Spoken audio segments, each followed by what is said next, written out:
Unfortunately, I'm not in the artist alley today because we were a little slow in sign-up. But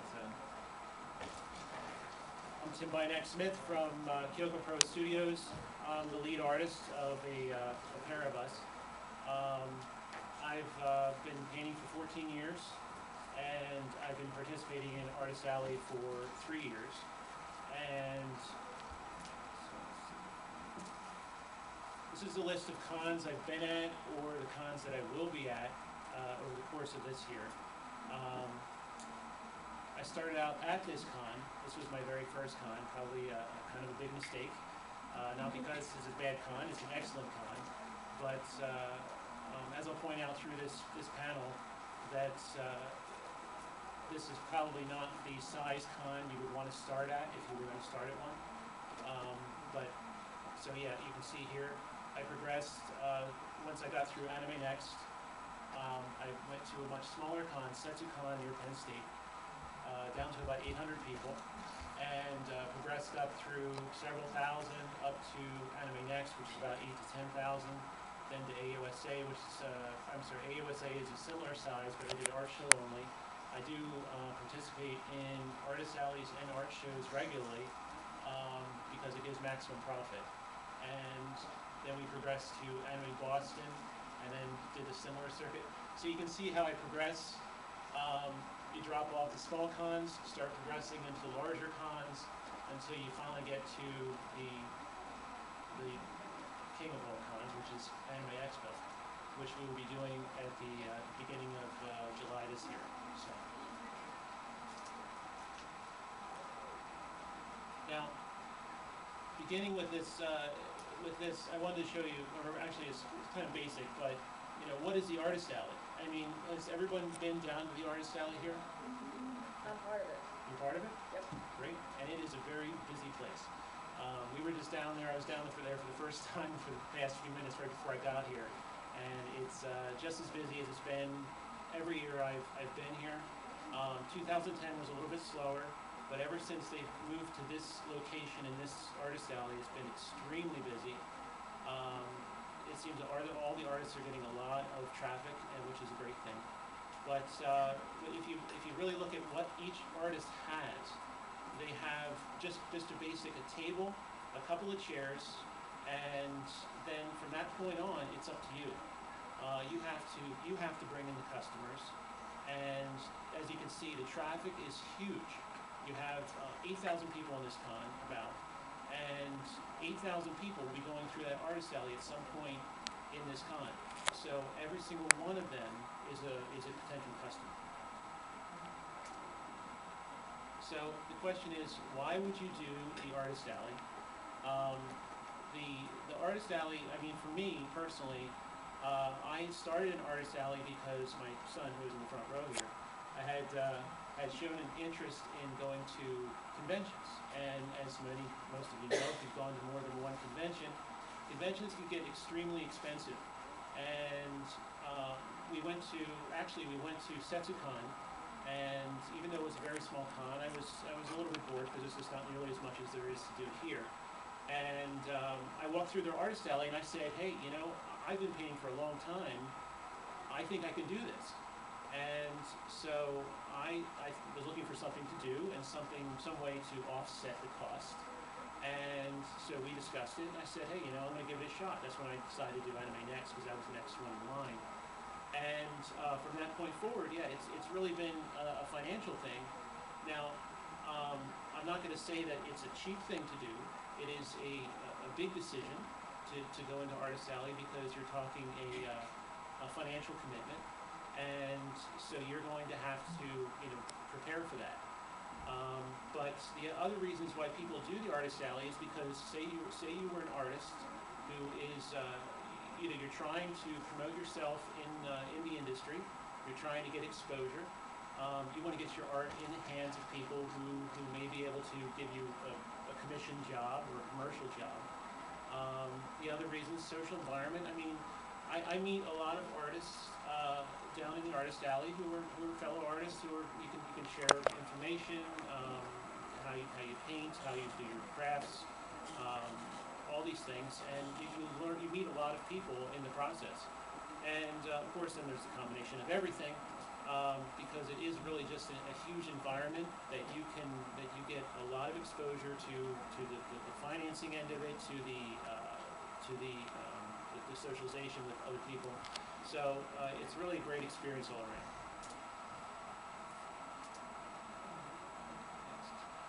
Okay. Now the big question everybody always asks: are you ready to do artist alley? I mean, it seems like an easy thing. You go down there, you get a table, or you sign up, you get a table, and you sell your art, and everyone's going to buy it and love your stuff. And the problem is that that's not exactly how it works. I mean, we'd like to say that that's how it works, but you have to be really confident in your work, because the first things first. If you're not confident in your work, that's going to come across to all your customers. Because remember that you are running a business down there. You're selling product to customers. You are a salesperson, so you have to believe in what you're selling. There's going to be people coming up on a regular basis who are going to offer you criticism. They're going to offer you praise about what you do. I've had a lot of really great experiences in the artist alley with people saying a lot of nice things about what I do, and it's just been great all around. But there's also people that come up and say, hey, your shading is off, or I don't like the way you made that, or that's not accurate. Or you're missing a hat. Or you're missing a hat. It can come up with anything, and you have to be ready for that. I mean, every single con, it's something different, and you just have to be ready for anything.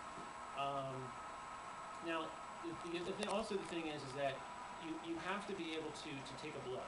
I mean, if you go in the artist alley the first time and you don't make a profit, you don't sell a lot of your product, are you going to be able to come back from that? Or are you going to go home and you're going to cry? I didn't cry the first time because I don't do much crying, but you have to be ready to be able to take that kind of a hit. So in other words, if you're going to go into artist alley, don't put more money into it, especially I'm talking money here. Don't put more money into it than you are willing to lose, because you may walk home with no sales. That's worst case scenario.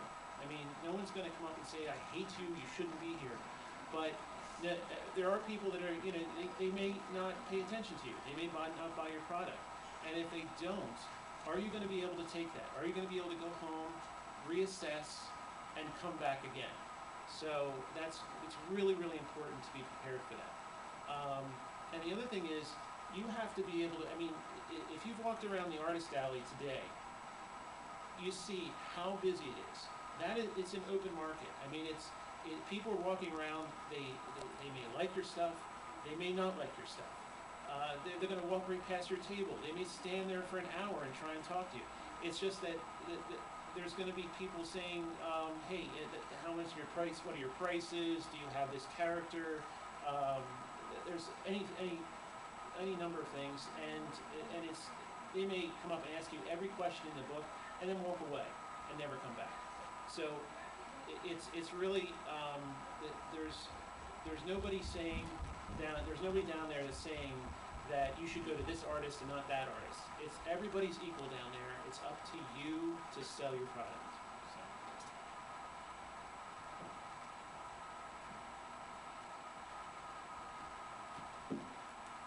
Now, when it comes to what you'll need to get started, of course you'll need money. Money is you're not going to need thousands of dollars to get started. I mean, if you're painting, doing crafts, painting is probably the lesser, I would say, expense, just because it's very set. I mean, you have you use your abilities to paint a picture, especially digitally, and then you can produce it as many times as you want. It's just a matter of print costs. With crafts, I mean, you're going to have product time. You're making individual things. I've seen people who do custom cosplay, very, very expensive. And if they don't do sales, yeah, they're crying at the end of the day. I saw that down at Stand Japan. I had neighbors, first time I ever had cosplay people next to me, and they did amazing work.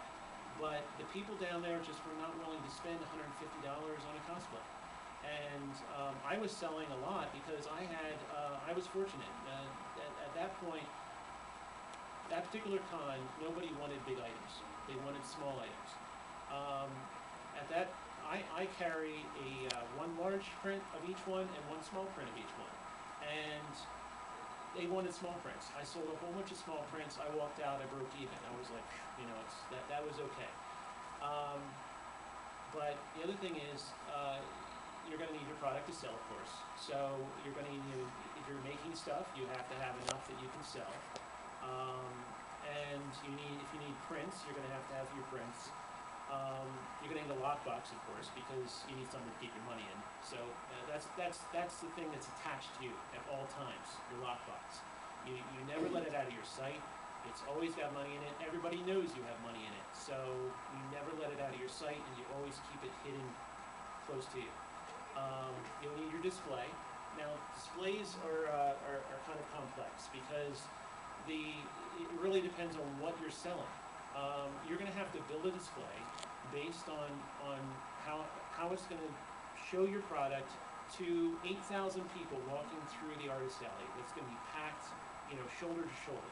So you have to have a display that shows everything you've got without going completely crazy, but it's just enough that it gives a good demonstration and catches their eye. Oddly enough, I'm walking through the artist alley, and there's a girl down there holding a sign saying, will sketch for food. And I actually, that caught my eye. I don't know why it is, and I felt like talking to her, but you'll need bags and packaging, which you can get at many places on the internet. Now, when you're searching for this type of stuff, this is just basic buying, on the internet, just anything that will do. I get my bags from a place that deals in archiving. So it's cheap. It's like $30 for 100 bags. If I went onto an art site and said, I want special bags just for art, they're going to charge me who knows how much, because they're specially made for art. Anytime you buy anything on the internet, I don't know if you notice this, that's specially made for art, it always goes up 2-3 times in price. So go search around, go on eBay. I get small bags from eBay really cheap, and you get hundreds and hundreds of them. They're really cheap. You may need a card reader. Card readers are important if you have a smartphone that will handle it. We just got back from Anime Boston, and I did $135 just on my card reader. Now that wasn't everything I made, but it's important because people come up, especially in places where they don't carry a lot of cash or there's not cash accessible. In here, you've got 2 ATMs down in the lobby. Other places, ATMs, they'll either run out of money or there's no banks or whatever. So cards, it's important. It costs nothing, except for a percentage of each of your sales. It's about 2 to 3%. And the money is in my bank account the next day. It's much faster than it used to be. It used to be like 30 days. I have a question. What if you can't afford the credit card reader right now? Like, you have like those touch phone, but it's too expensive for you right now. Well, it's not required. Absolutely not. If you only want to handle cash, that's fine.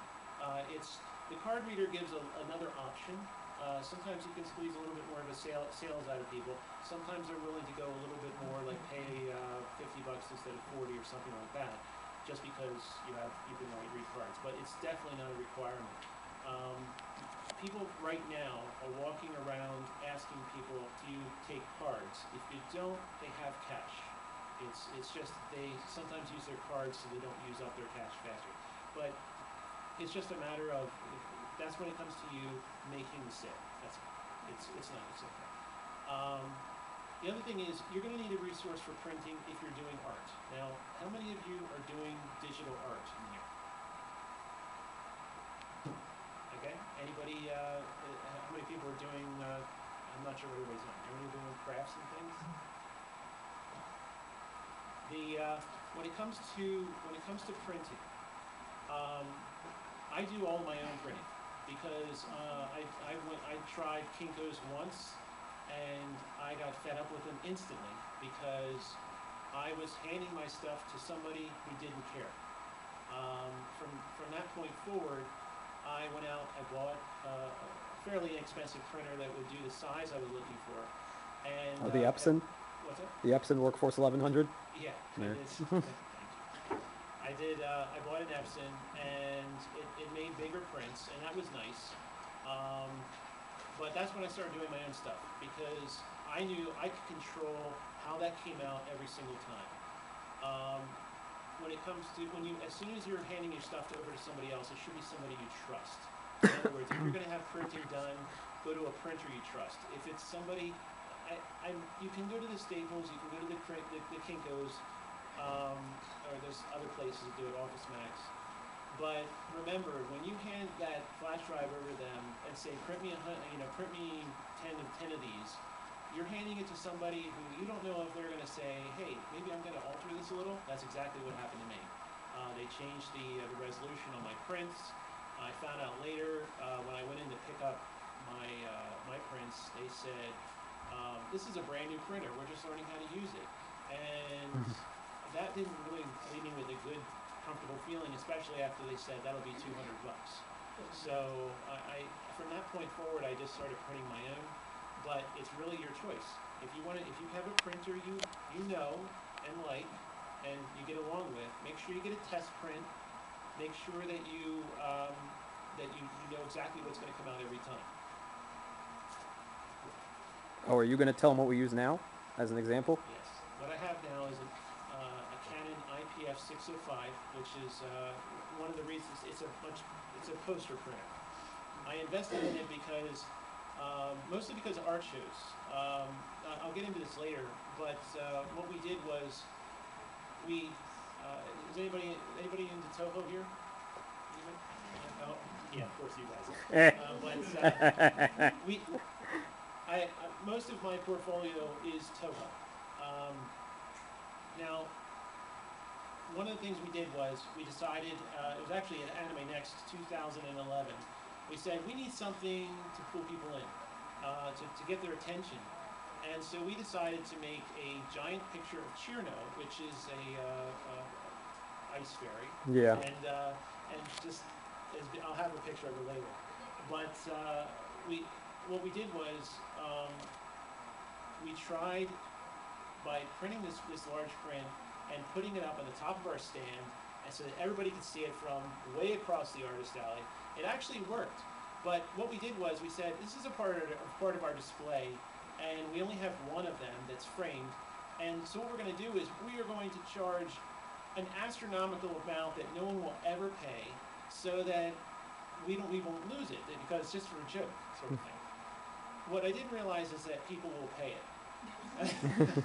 And, well, someone came up and said, how much? And we said, that's $100. We thought, they just walk away. We sold it, I think, 4 or 5 cons in a row. Yep. We sold our display. Absolutely. I was stunned, but everyone said, how many of them do you have? I said, I have 1. They said, good, I'll take it. And I have this gaping hole in the top of my display. But what happened was, I would go to the Kinko's, where they got used to me, because they were the ones who did poster printing, and it was at a price I could afford. I sort of afford. It was like $45 for each print, and I mean, if I'm selling it for $100, of course that's a good profit margin. But I'm thinking to myself, this is crazy. I just sold how many Chirnos? 4 or 5 Chirnos in a row, and I just went to Otakon, and I had I think it was 24 by 36 prints sold at Otakon. So you can see, I've given Kinko's about $300-400 over the course of this past year, and I'm thinking I could have been putting that toward new equipment. So I went out and bought a large-scale printer that would handle those kinds of prints, so that 1, I have complete control over what I'm doing, and 2, I'm no longer giving money to Kinko's, so they no longer see my face. That was the last time I dealt with them. But, and actually it's been a great investment. I'm not saying anybody should go out there and buy some high-end printer, definitely not. if you're going into Artist Alley for the first time, then you should definitely just go with a printer. Find someone you can trust and someone who you work with. But it's good not to invest until you have yourself established. Anyway, when it comes to choosing a convention, make sure that you start small. Always start small. I'm going to stick with that because yeah, you could say you're a great artist, you're going to go big. The problem is it's not really about the quality of your art. You could be a really excellent artist, but you don't know you have a brand new stand, a brand new display. You've never set it up before. You have a new selling technique. You're not really established there. Your other skills need to get up there with your art. I found that when I went to a small con, it wasn't even so much. I mean, some people say if you go to a small con, you have really great interaction with the con goers, that they give you more feedback. Somewhat, I get a lot of feedback at large cons too, but the small cons, they give you a chance to really work on your technique, and you don't lose money if you're going to lose money. When I went to Setsucon, I actually did make a profit, which was nice. It was very small, but it only cost me what, $200 for the weekend, and that was really comfortable. I was okay if I would lose that. I wouldn't totally break me. If you're going to do a con, make sure that you research it. There's a lot of details on a con before you go. I mean, you said you're in the artist alley? Mhm. Did you read over all the rules and regulations for this one? Since this is my second year doing it, I definitely looked at the rule. Last year I did share a table with someone who did not read the rules, and I had to drill it into his head about the ruling, and he still didn't listen to me. So Yes. I kind of knew the rule from the back of my hand. It's really, really important. I can't emphasize it enough. Read the rules and regulations. There's a lot of stuff to read. It's really, really boring. But you have to read the rules and regulations before you get in a con, because the last thing you want to do is drop money on a convention and then Find out that they don't like fan art. now you don't like fan art. Fan art's huge. That's a big dilemma with a lot of cons. But read the rules and regulations. Find out what they allow, what they don't allow. Even as much as like the size of your display, how you can display things, what you can display. There's all these things. Read the rules and regulations. Find out if this is the con for you. If you're going to do 100% fan art, I do 100% fan art, so I'm excluded from certain conventions. I cannot do Otakon Artist Alley. They have a 50-50 rule, so that's one I would eliminate. But if I were to show up there with 100% fan art, well, they'd say you either come up with 50% art or you're out the door. So I don't exactly want to lose that kind of money. However, the way around that is doing the art show, which is what we do. Thank you, Zach. I thought you were going to question for that. When you were saying the 50-50, like the fan art, I can understand where that's from. But when you were saying like the other 50-50 art, is that like original characters, like your own original ideas? They all have to be original characters. Despite of their style, like they can still have that same anime style? Yes. Okay. As long as they're original characters and you can prove it. I mean, I don't know how you prove it, but as long as you can do, you do 50% original characters, you are in. You can get a spot. Awesome. But you have to make sure you know that up front. So yeah, that comes down to do they allow fan art, which is a big thing. And then the travel distance. You want to know how far away is this con. That's a big deal because for me to drive up to Anime Boston and back, I'm talking $90 in gas. So and that's just me paying it on. Now if you're sharing a ride with somebody, that's different. But that's an expense, and you have to be prepared for it. So do you really want to travel that kind of distance? And then once you get to a far distance, then you're also talking hotels, even possible plane fare if you're going to fly. So that has a lot to do with your choices.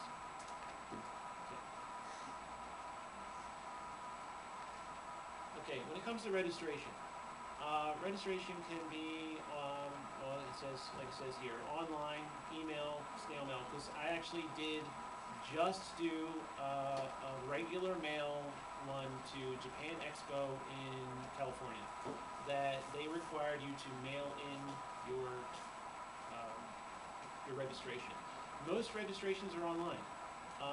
They are highly, highly competitive. This particular con sold out in 1 minute. Many of them will sell out in minutes, especially the really popular ones. I went to a small con, Castle Point Anime Convention, I don't know if any, also in Jersey, that took a couple of months to sell out. But this particular one sells out instantly. And it varies in the way it goes. I mean, it's like name, studio name, other information. But this year they required you to submit a link to your portfolio, which hung up that, right? So we weren't really ready for that. Anyway, if you're gonna send, if they ask you to mail it in, it's usually because they want more information. Have your payment ready, because we've heard many people who you didn't have your money ready, and then suddenly that year they require $120 up front, right now, as you're signing up. If you're not ready, you're done. I mean, that's it. It's over. Have your, in this case, what we learned, a hard lesson was, have a link to your portfolio. That's important. Let's see. Well, you see, the thing was, it wasn't so much that the portfolio hung me up. It was just, usually AnimeNEXT sells out in like 2 to 3 minutes. This time it sold out in a single minute. So that was baffling to me. Once you do your online sign up, because they will notify you. I mean, they'll notify you if you successfully registered, and then they'll also tell you how long it will take to come confirm that you were actually in the artist alley and that payment is due. Payments usually due after they confirm that you have been brought into the artist alley, because they don't want to do refunds. And then also confirm if a tax ID is needed, because some cons require tax ID, some don't. We signed up for 2 in California. Both require tax IDs. Texas, they are insane about tax IDs. They will require you to show one up front. Boston, also tax ID. Here, I do not believe they require a tax ID. What about Connecticut? Oh, I yeah. heard something about ConnectiCon needing tax ID for the artist alley. Yes, they do. If they require a tax ID, they will tell you on the site that they require a tax ID, and they will also give you a link of how to register. Registering for a tax ID most of the time takes minutes. It's just you go to the state link, you use your social security number, they give you an ID within a day or 2, you're good to go. But if you don't have it, they might not let you in. Okay, when it comes to what to sell, very important. This is my print of Chi, and a very good seller. I actually have 80% video games in my portfolio, 20% anime. Video games have a much longer lasting life than anime. Right now, the really, really big thing is Attack on Titan. You'll see it at probably, I don't know, 30–40% of the stands down there. Absolutely, yeah. That's everybody's doing an Attack on Titan, because that's the big seasonal anime that's in right now. The problem is that it may have a little bit of lasting value because they're going to dub it, probably, and it's going to have a little bit more life that way. But anime, it burns brightly, and then it fizzles out. You have some long-lasting stuff like Naruto, Bleach, those types of things. The problem is with mainstream is that you have mainstream covered from one corner of the artist alley to the other. And unless you have stuff that can seriously compete, then you're going to be in trouble. It probably will not sell very well. Not to mention, people have a wide choice. They're going to go whatever they like best. And everybody has a different taste. You want to choose a focus market. Focus on something that you like, that you're good at, and that you can talk about. I don't mind painting. I don't mind painting video games, because I can go home and I can play a video game. I can learn about it. Because people will come up to you and they'll say, "I have 2 BlazBlue characters," and people want to say, "So which character do you play?" Which one are you good at? Do you like this weapon? Do you like this? They want to know if you've played it. If you haven't played it, you're gonna be called out in an instant. I've actually walked up to somebody. This was at Otakon. I walked up to a girl who was doing.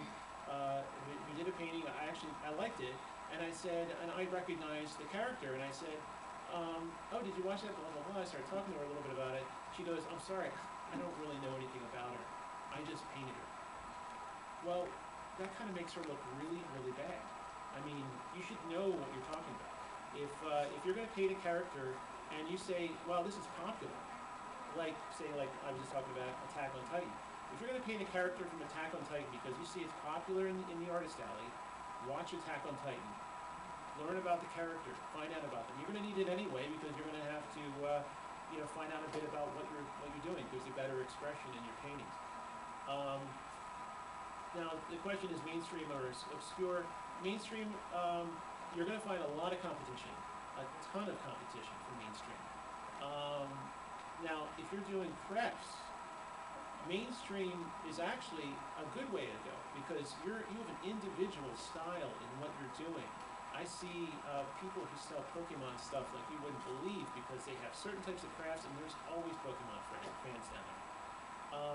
But if you want to go obscure, you're going to get a smaller crowd. But remember, if you have, say, 5 or 10 prints of a certain character from an obscure anime, out of 8,000 people at this con, you're only going to need 5 or 10 people that like your picture enough to buy it. So if you can find those people who are in that obscure anime, I mean, how many times have we've been sitting there and somebody's walked up and said, "Hey, you have this," and that's great, and they buy it because nobody else has it. When we were at Anime Boston, I have the only Makoto from Blaze Blue in the artist alley, and because of that, we're almost sold out every time. And when it comes to seasonal anime, like I was talking about Attack on Titan, there's other seasonal anime that are going on that I would not invest in because a lot of people do not watch seasonal anime. Is there anyone in here that watches seasonal anime? Of course you guys right there. But seasonal anime is hit or miss. We have tried it and done very, very badly. Many people come up and say, "Is that so and so from this show?" They don't know who it is. Some people coming around, they'll recognize, they'll say, "That's great," but is that person actually going to spend the money on that print? So seasonal anime is a gamble, a real gamble. When it comes to print size, most people do 11 by 17. That's a very, very popular size for large prints. You can do note card size, which would be 6 by 8, 6 by 9, or something like that. I do a note card size. They're very good for, the small ones are good for just getting people to spend money at your stand. The large prints are good because they make the best profit. If it costs you, say $2-3 to do a larger print at a printing place, and you charge, say, $10 or $15, you can see you can make a larger profit margin for those larger prints. But they're not going to unload quite as quickly unless you have something that's really hot. When it comes to pricing, the large prints usually go between $10 and $15. That would be I do a 13 by 19, but I still don't charge. I started charge $15 because once you start going up to $20, $25, you're not going to sell nearly as much. That's when you start hitting people's levels of, I don't know if I want to spend that much in one place.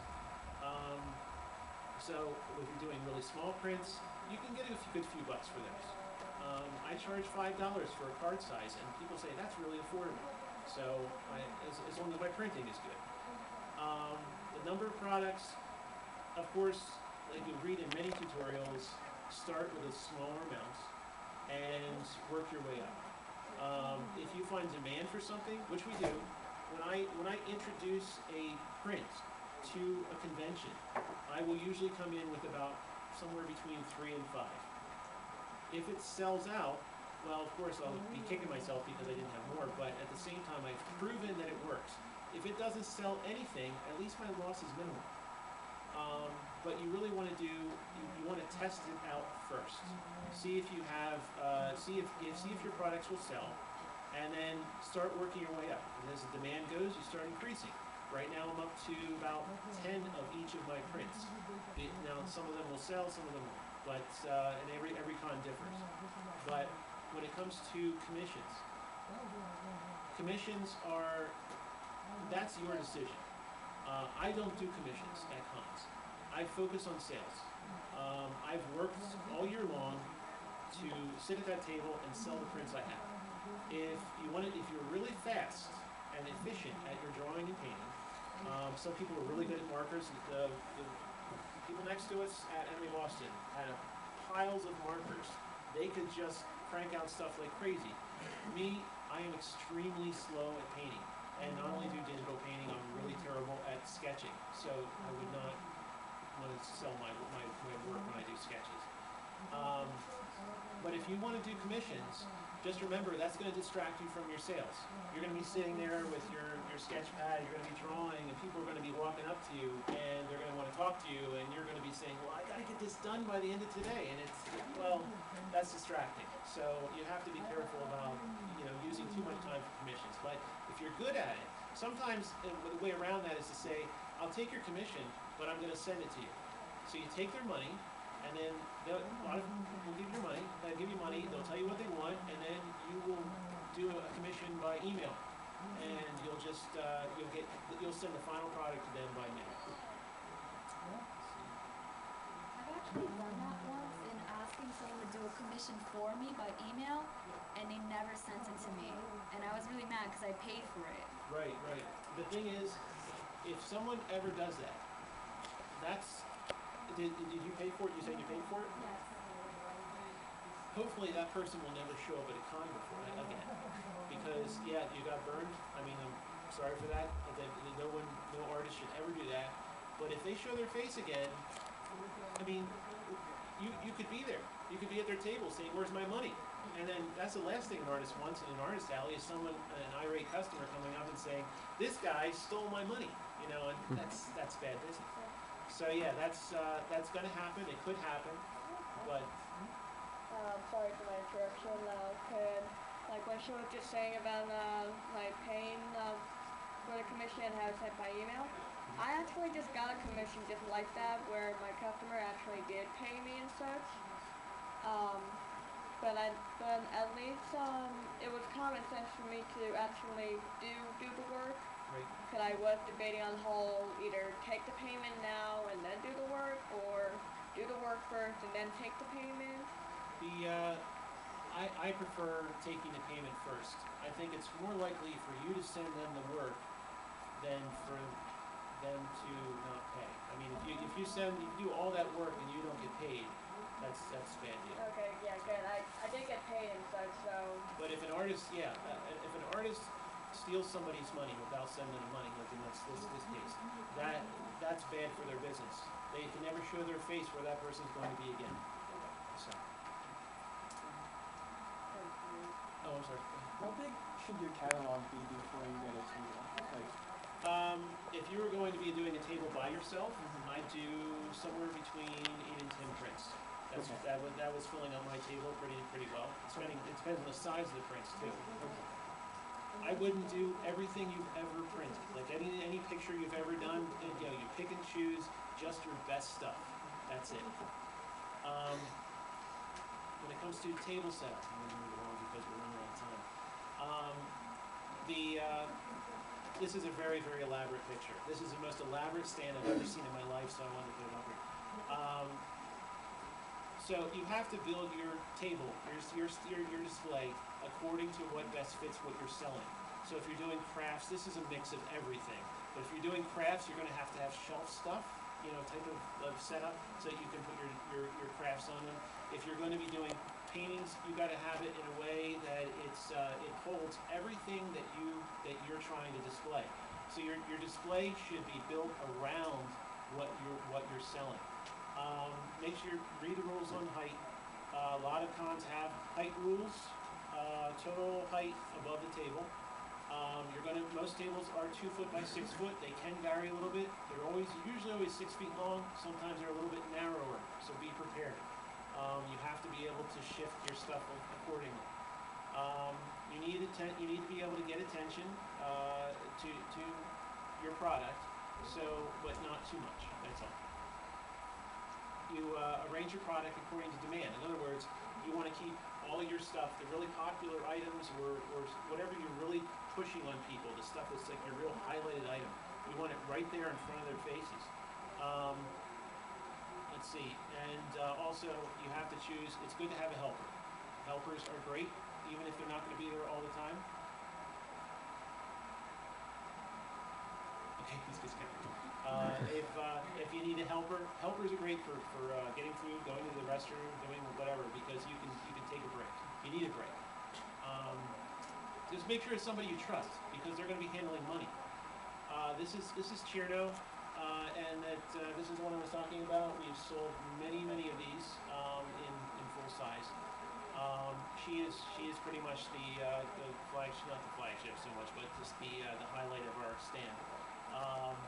So she's kind of our main decoration. So you need, I would recommend having at least one recognizable character, so when people walk by and they say, that's why I have Chi. People walk by, hey Chi, you know, and then they come over and they take a look. It's something to catch their attention. I use a wide variety of colors. It's very important that you balance your colors. Greens, blues, reds, you got to have a variety, just because it really gets people's attention. It shows that you have, it looks like you have more variety. And don't have anything that's breakable, because if you have things that break, people are coming over, they're touching all the time. They're knocking stuff down, they're shifting stuff, and they're setting their bags down, all kinds of stuff. So if you have something breakable, make sure you set it back, or you show it to them, like have somewhere where they can't touch it.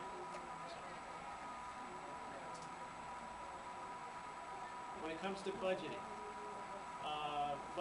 it's pretty straightforward. If you're going to be driving a distance or flying a distance, you're going to have to pay for your hotel. Hotels usually cost somewhere between $80 to $150 per night, depending on where you're staying. They can be much higher depending on what city you're going to. And if you're going to share a hotel, that can bring down your cost a bit. I'll get into that in the next slide. But when it comes to your budgeting, you have to think about your con, badge, and table, which is, like I said, it's somewhere between $80 and $120 is the average for that'll include a table and one badge. You have your gas and transportation, which is something you always have to consider. Food, never discount food, because you're going to have to eat, and it's not going to be the free haichu from the dealer's room. It's got to be something substantial. You're working. You need food. Your product cost, which has always got to be figured in there. You have to, I always do mine per print. I know exactly how much per print costs and how much I'm going to sell. The more I sell, the more my cost goes up. So you have to consider that. Ways to save money. You can share a hotel with somebody, share a table. You take your food with you. I always have food with me. I always have water with me. If you have to go and buy this at the con, you're talking $2-3 every single time you go to the snack stand. Or you can host a panel, which is what I'm doing today. With that, oftentimes panels will get you some money off of your badge. Hey. Get you some money back. Have a checklist ready. Let's see, yeah, make sure you take your inventory and everything. See if you can set up before the con, which they do here. I know you can set up Thursday night. See if you have pre-reg pickup, which is important. And make sure you get your petty cash. Very, very important. Have your 5s, your 1s, and be ready with those. Sorry, I'm moving a little faster. With day 1, make sure you bring your product, your lockbox, and petty cash. Your display, of course, your food and water. Most of this is common sense stuff, but it's you have to have all your paperwork with you, just so that in case anybody asks you for information, and then you just relax. Once you're in, you're set up, and all your stuff is ready. Then you sit, you take a breath, you get yourself mentally prepared. Always smile and say hello, because I've walked through the artist alley. Not one person in the artist alley that I walked past said hello to me. I am disappointed. Most people don't say hello to me because I am dad age. They think, I mean, it's serious. They're thinking, he's a dad, why would he want any of my product? I buy from artist alleys all the time. I have money in my pocket all the time. I am ready to buy. If you think that anybody who is my age or older or whatever is not going to buy from you, you're mistaken. Everybody will buy from you. Give excellent customer service all the time. Everyone's a potential customer, just like I mentioned. Everybody. Make sure you always keep a hand on your cash box or a foot. I actually have mine under my foot a lot. Answer all your questions professionally because it's important. If people come and ask questions, make sure you give them great answers. They love that. They'll come back. And be prepared to negotiate your prices because if they come up and say, if I buy 5 prints, will you give me a deal? You have to be ready to say yes or no. At the end of the day, make sure that if the room is locked, in this case, yeah, if the room is locked, you don't have to take your inventory, but take your cash box.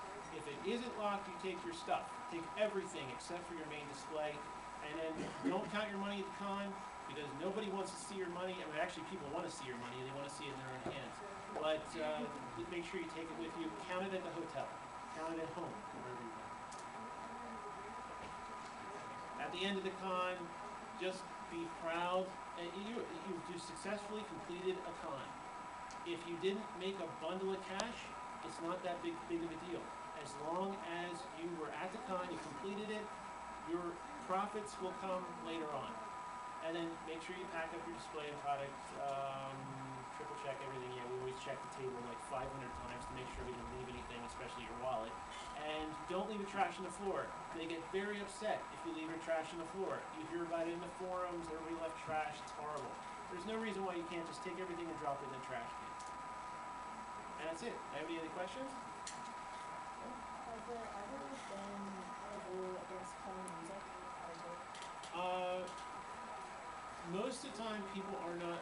Some people will play music. So you have to read the rules and regulations. They'll say in there if they allow music. There is one guy I know that plays music regularly in the artist alley, and it drives everybody insane just because he plays the same songs over and over and over again, and it just makes it nuts. We've actually played music in our first AnimeNEXT. I remember that. We played music. The people next to us also played music, totally different. And all he did was we kept. We got into a volume war. Yeah. Volume war and ended up becoming distracted.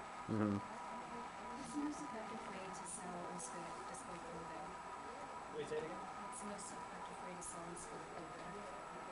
To sell what? Display clothing. Oh, the clothing.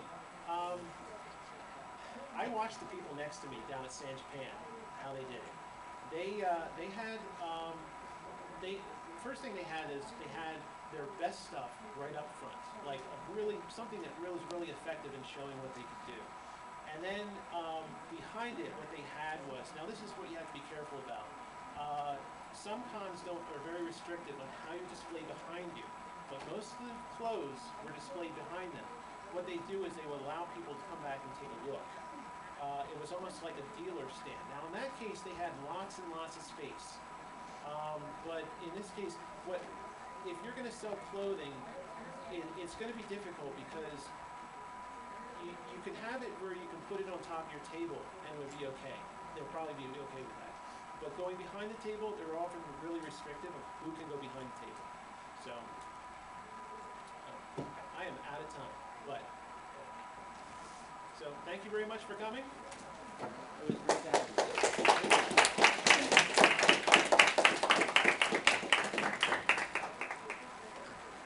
Wow, you did a really dang good job. I thought I was going to run out of time. Oh, you actually made it in time. I'm very impressed.